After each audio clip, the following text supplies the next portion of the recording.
काळजी घ्या.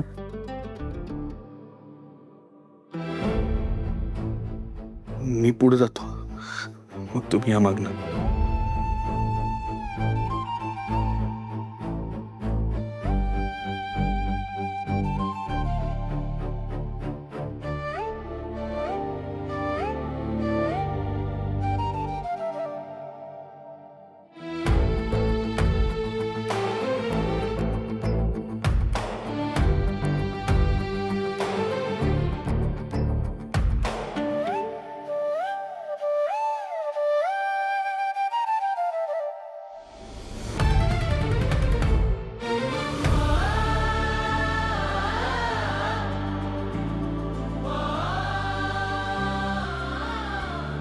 नको टेन्शन घेऊ, सगळं व्यवस्थित होईल.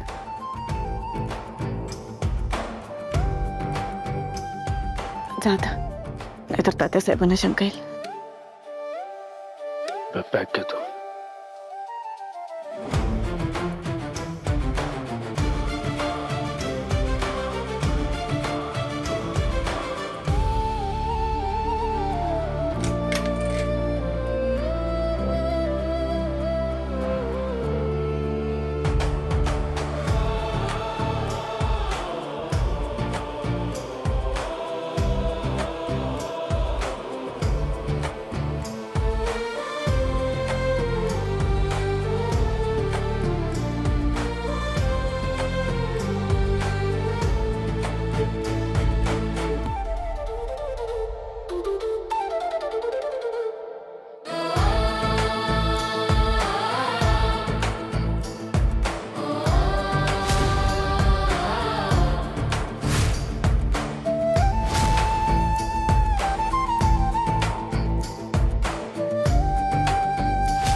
बघा मम्मी बाई, तुम्ही अजिबात काळजी करू नका. ती माझी मानलेली लेक आहे, ती माझ्या घरी अगदी सुरक्षित राहील. काळजी करायचं काही कारण नाही.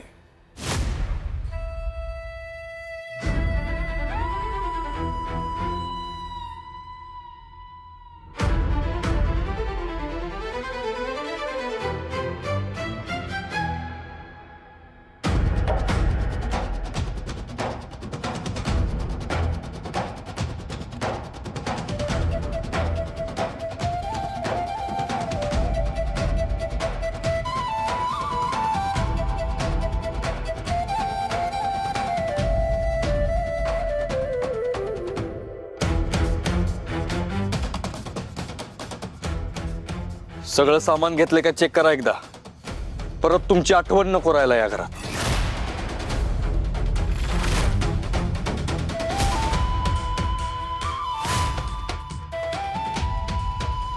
आणि हा, तुमचे पाय परत या घराला लागतील असं निमित्त सुद्धा राहायला नको.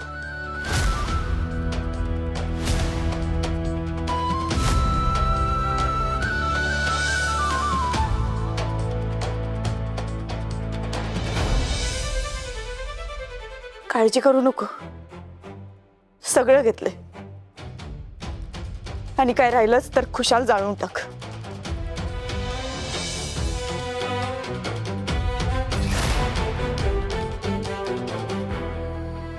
परत माझे पाय या घराला नाहीत लागणार.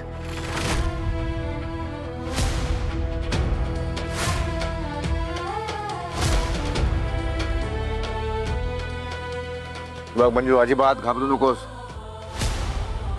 काही गरज नाही घाबरायची. हा बाप तुझ्या सोबत आहे, अजिबात चिंता करायची नाही.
सपने मला आता आनंदानं चक्कर यायचीच बाकी आहे बघ.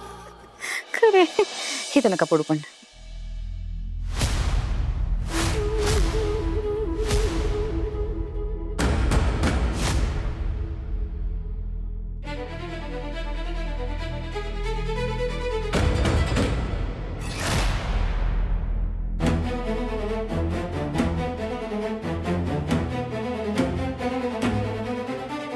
सध्या तू काय करून बसलस?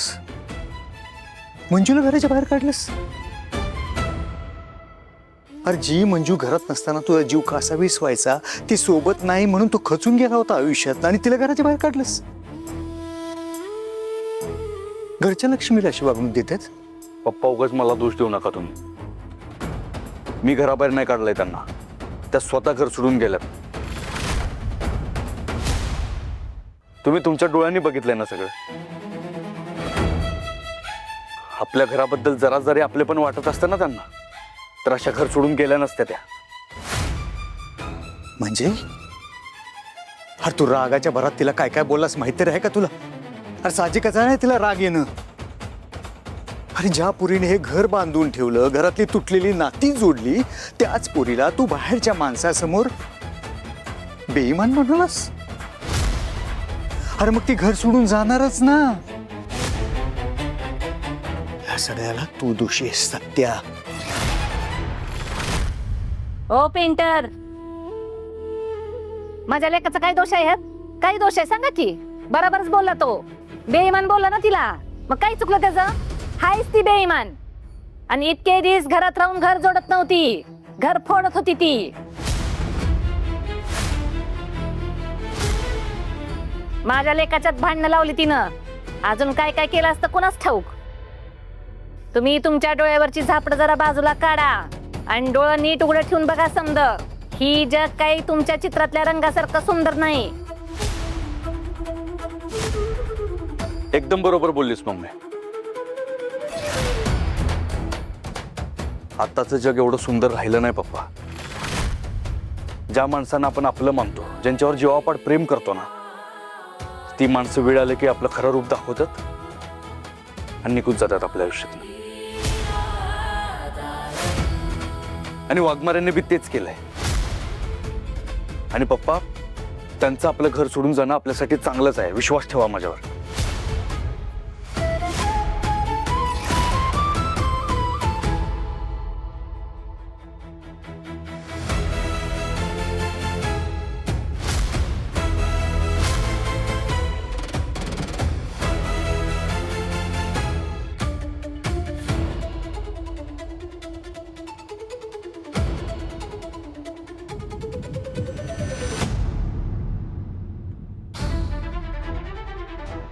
जय द्यायला का माफ कर मला. मी वाघमाऱ्यांसारख्या चुकीच्या व्यक्तीसाठी तुझ्यावर रागराग केला. तुझ्या अंगावर आलो, नको नको ते बोललो. खरंच माफ कर. ठीक आहे.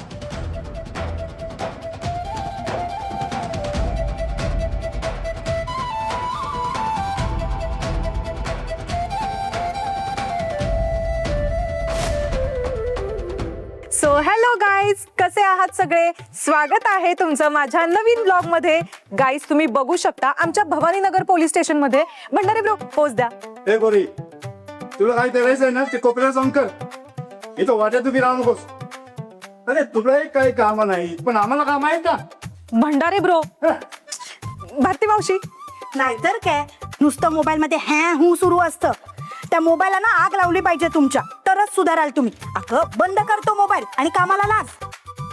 अगदी बरोबर आहे. मोबाईल घातक काही सारखं मोबाईल हातातच.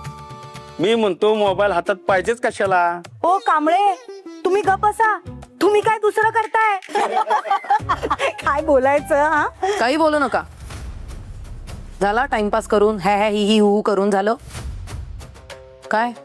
भारती मॅडम, चला टाइमपास. अजून काहीतरी बोलायचं होतं म्हणे तुम्हाला.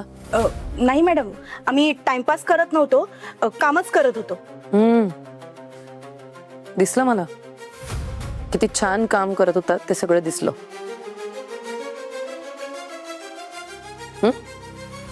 असो, मी आता तुम्हाला जे काम करायला लावणार आहे ना ते लवकरात लवकर करायचं सगळ्यांनी. त्या सत्याच्या विरोधातले सगळे गुन्हे, त्याच्या विरोधात नोंदवल्या गेलेल्या सगळ्या तक्रारी आणि त्याचे सगळे पुरावे, या सगळ्या गोष्टींची फाईल मला माझ्या टेबलवर हवी आहे.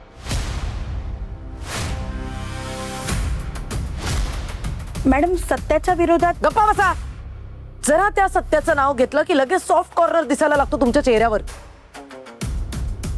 तुम्हाला पगार पोलिसांचा मिळतो की सत्याचा? तुमचे जे काही चांगले संबंध आहेत सत्यासोबतचे ते असू देत, पण आता तुम्ही ड्युटीवर आहात. प्रामाणिक राहा जरा स्वतःच्या ड्युटी सोबत. मी दिलेले ऑर्डर्स गपचूप फॉलो करायचे. सत्याच्या विरोधातले सगळे गुन्हे, सगळ्या तक्रारी, सगळे पुरावे, सगळे साक्षीदार, या सगळ्याचे डिटेल्स मला माझ्या टेबलवर हवेत. लवकरात लवकर, कळलं? अरे लागा कामाला.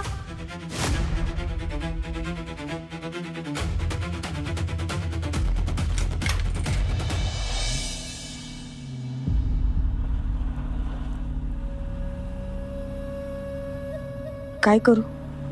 शांत बसले तर यांना संशय येईल.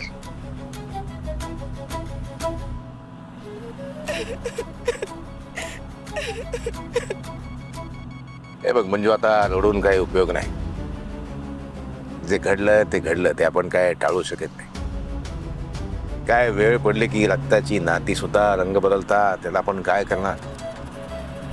शेवटी सासरच ते परक घर, ते परक घर.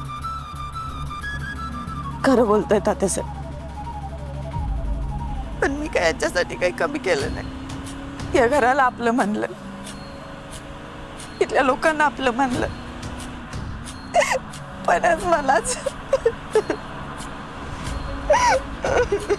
हे बघ, रडून काय उपयोग नाही. आता बघ, तुझं म्हणणं मला कळतंय, तुझी भूमिका मला कळते, पण काय करणार? हे बघ, प्रामाणिकपणाच्या वाटेवरून चालणं म्हणजे निखाऱ्यावरून चालण्यासारखं आहे. अवघड आहे फार.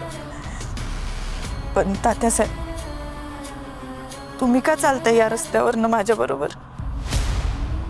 हे बघा, मला घरी सोडा माझ्या. मला तुमच्या रोजू बनून नाही राहायचं. मला सोडा घरी तात्यासाहेब. नाही, असं कसं? असं अजिबात होणार नाही. तू लेक आहेस माझी, मानलेली का असे ना, पण एक पिताजी म्हणून, एक बाप म्हणून माझं काही कर्तव्य आहे. तू माझ्या घरी चलायचंस, माझ्यासोबत राहायचंस, बाकी मला माहित नाही. पण तात्यासाहेब, हो, मी तुमच्या घरी चालायचं अजिबात नाही म्हणायचं नाही. माझ्या घरी चालायचं, राहायचं तिथं. हे बघ, मला बापाचं कर्तव्य पार पडू दे, तेवढी संधी दे मला, विनंती आहे तुला. चला घरी गाडी घ्या.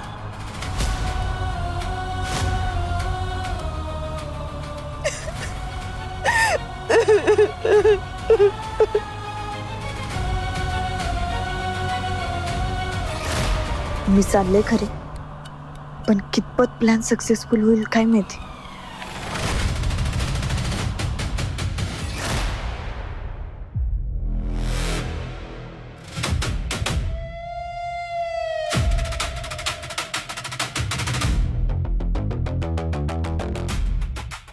भारती मॅडम,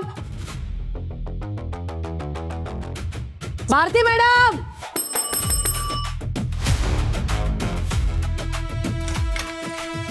मॅडम आत येऊ? बोलवलं ना ऑलरेडी.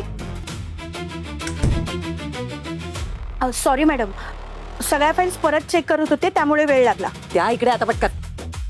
एक काम सांगितलं त्याला एवढा वेळ घेतलाय.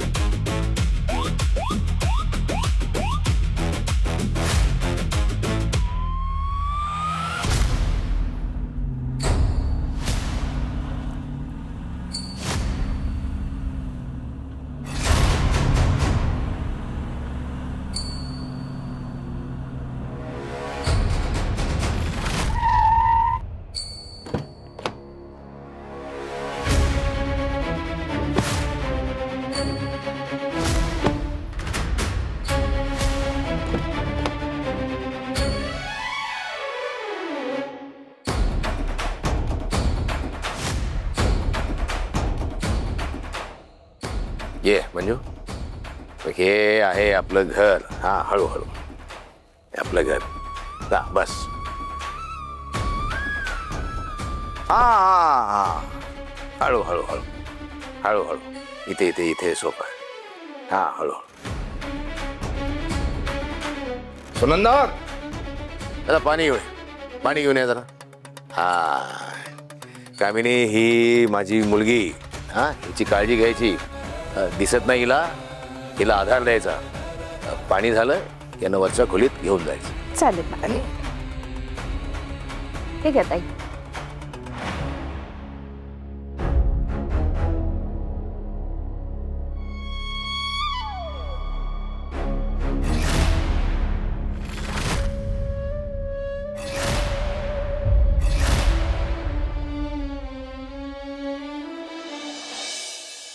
हा, हे बघा, माझ्या लेकीला काहीही कमी नाही पडलं पाहिजे.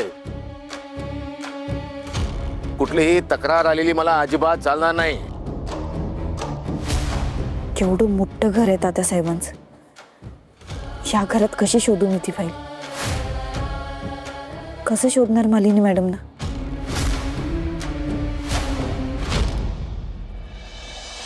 हे काय आहे? काय आहे? एवढेच गुन्हे दाखल आहेत का आपल्याकडे सत्तेविरोधात? बरं, या सगळ्यात तो निर्दोष सुटलेला आहे. वेगळी काय माहिती असेल तर द्या मला. ऐकू नाही आलं? वेगळी काही माहिती असेल अजून तर ती द्या मला. निघा. सॉरी मॅडम, पण सत्याच्या विरोधात इतक्याच तक्रारी आल्यात आतापर्यंत. मग नवीन तक्रारी नोंदवून घ्या. तशी माणसं तयार करा. अहो मॅडम, असं कसं करायला सांगणार? असं कसं काय करणार? असं कसं काय? तुमच्या असल्या ठिम्म वागण्यामुळेच ना त्याच्या दहशतीला बळ मिळत गेलंय. बाकी लोक तर सत्यादादा म्हणून त्याला डोक्यावर नाचवत बसतात. आणि तुम्ही सगळे पोलीस सुद्धा त्याला सत्यादादा म्हणता. हा, म्हणून काही लोकांना भीती वाटत असेल की आम्ही त्या सत्याच्या विरोधात याच पोलिसांना जाऊन तक्रार कशी नोंदवू. तुम्ही त्या सगळ्या लोकांमध्ये विश्वास तयार करा. त्यांना कळू देत, तो सत्यादादा तुमचा सुद्धा दादा असला तरी सुद्धा तुम्ही पोलीस त्या सगळ्या जनतेचे मित्रच आहात. ते कधीही येऊन सत्याच्या विरोधात कुठलाही गुन्हा नोंदवू शकतात. कळलं?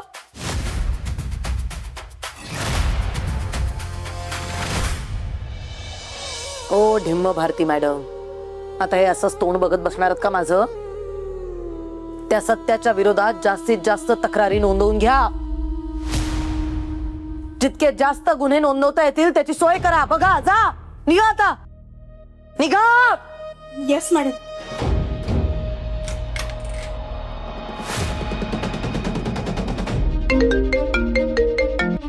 बोल रे. अहो ताई, तुम्हाला एक लय मोठी ब्रेकिंग न्यूज देऊ का? अरे दे पटकन, बोल पटपट. काय झालंय? ताई, तात्यासाहेब आपल्या घरी ना एक नवीन पाहुणे घेऊन आल्यात. पाहुणे घेऊन आले? कोण पाहुणे? अहो तात्यासाहेब आहेत ना, त्या मंजिरी वाघमाऱ्याला घेऊन आल्यात. काय? आणि ज्या आरती ती बॅग घेऊन आली ना, त्या आरती मला तर असं वाटतंय की ती कायमची राहायलाच आली इकडे. बघा डॅडी साहेब, त्या मंजूला आमच्या घरी घेऊन आलेत. जा वर घेऊन जा. चला ताई साहेब.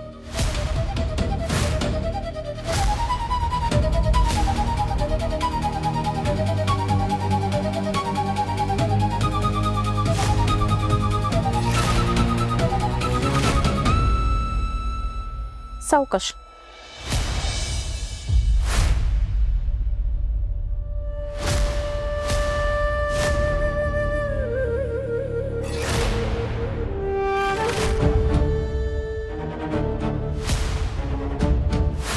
याला नक्कीच तात्यासाहेबांनी लक्ष ठेवायला सांगितलंच नाही. अगदी या कामवाल्या बाईला सुद्धा. दोघांपासून सावध राहावं लागेल.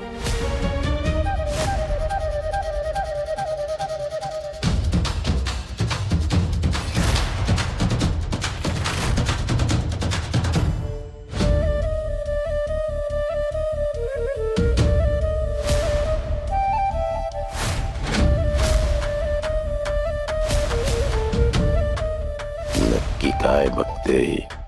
तिला खरोखरच दिसत असेल का? नीट लक्ष दिलं पाहिजे.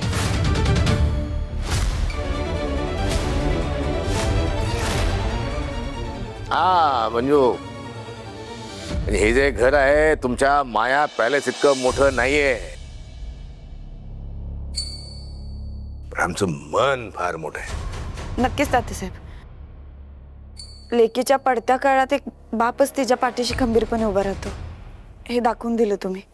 मला दिसत नसलं तरी इथल्या लोकांचं मन खूप मोठं आहे हे जाणवतंय मला. हा हे बघ, आज या घरातला तुझा पहिला दिवस आहे. हा, मी तुला तुझी रूम दाखवतो. मी जर अगदी सहज यांच्याबरोबर चालत खोलीत गेले तर संशय येईल यांना. हा चल, एवढा विचार करायची गरज नाहीये. चल.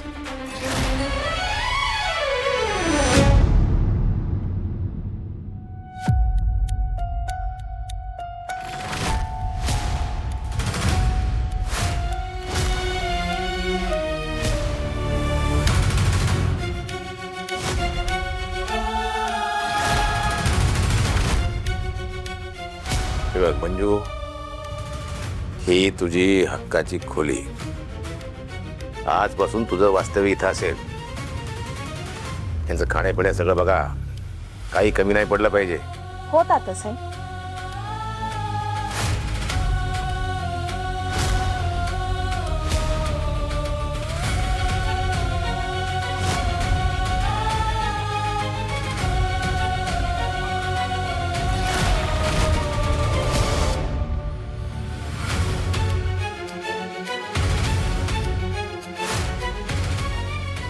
सध्या माहित नाही मी एवढं मोठं पाऊल उचललंय, पण मी जर पकडले गेले तर